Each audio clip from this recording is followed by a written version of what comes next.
ہمارا یہ اتہاس لاکھوں حکمرانوں اور ان کی کہانیوں سے بھرا پڑا ہے، لیکن تاریخ میں کچھ ایسے حکمران گزرے ہیں جن کے سامنے ہر سلطنت چھوٹی نظر آتی ہے، اور ایسے ہی حکمرانوں میں سب سے اوپر نام آتے ہیں امیر تیمور اور چنگیز خان کے۔ جہاں امیر تیمور ایک مسلمان حکمران تھا اور اس پہ لگ بھگ 2 کروڑ لوگوں کو قتل کرنے کا الزام ہے، وہیں دوسری طرف چنگیز خان نے اپنی پوری زندگی میں دنیا کی 25 سے 30% آبادی کو بے رحمی سے قتل کر دیا تھا، اور اس کے نشانے پر زیادہ تر مسلمان ہوتے تھے۔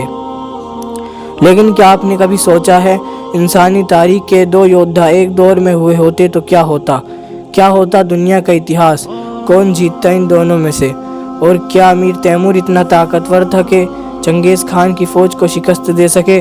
اس ویڈیو میں آپ کو سبھی سوالوں کے جواب ملیں گے، ساتھ ہی آپ کو بتائیں گے دونوں میں سے کون ہے زیادہ طاقتور۔ سب سے پہلے بات کرتے ہیں منگول سلطنت کے بانی چنگیز خان کی۔ دوستو، چنگیز خان کا جنم 1155 سے 1165 کے بیچ بتایا جاتا ہے۔ چنگیز خان کا تعلق کسی بڑے راج گھرانے سے نہیں تھا، بلکہ اس کا تعلق تو ایک عام سے قبیلے سے تھا، لیکن اس نے اپنی ہوشیاری اور بہادری سے دنیا کے 21% حصے پر جیت لیا تھا۔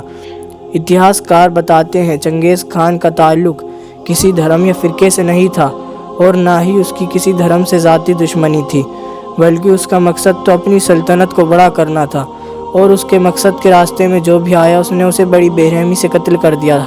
حال ہی میں ہوئی ریسرچ کے مطابق چنگیز خان کو دنیا کا سب سے کرور شاسک مانا گیا ہے۔ کہا جاتا ہے اس نے 4 کروڑ لوگوں کو موت کے گھاٹ اتار دیا تھا، جس میں سے 2 کروڑ لوگ تو مسلمان ہی تھے۔ اگر بات اس کی سینا اور رਣنیتی کی کریں تو اس کے پاس لگ بھگ 7 سے 10 لاکھ کی سینا تھی، جو آج دنیا کے کچھ طاقتور ملکوں سے کہیں زیادہ ہے۔ وہ جنگ میدان میں ایک بڑے لشکر کو ساتھ لے کر چلتا تھا۔ آپ کی جانکاری کے لیے بتا دیں، اس نے منگول سامراجیہ کی نیو سن 1206 میں رکھی تھی۔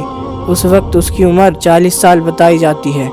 دوسری طرف اگر بات تیمور لنگ کی کریں تو ان کی پیدائش سن 1336 میں آج کے ازبکستان میں ہوئی، یعنی چنگیز کی موت کے 110 سال بعد۔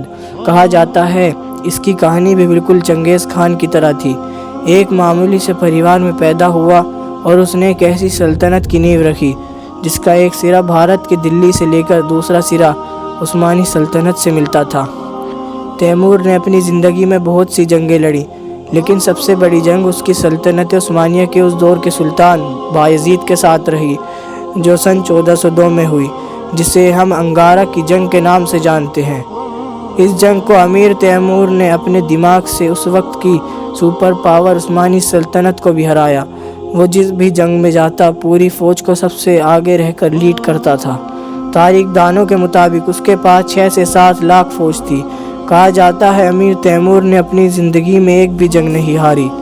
اتہاس کاروں کی مانیں تو جہاں چنگیز خان نے 4 کروڑ لوگوں کو بے دردی سے قتل کر دیا، وہیں دوسری طرف امیر تیمور پر بھی 2 کروڑ لوگوں کو قتل کرنے کا الزام ہے۔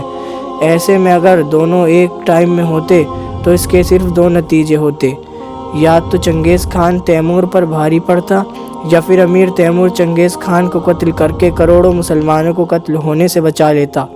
جانکاری پسند آئی ہو تو سبسکرائب کرنا مت بھولیے گا۔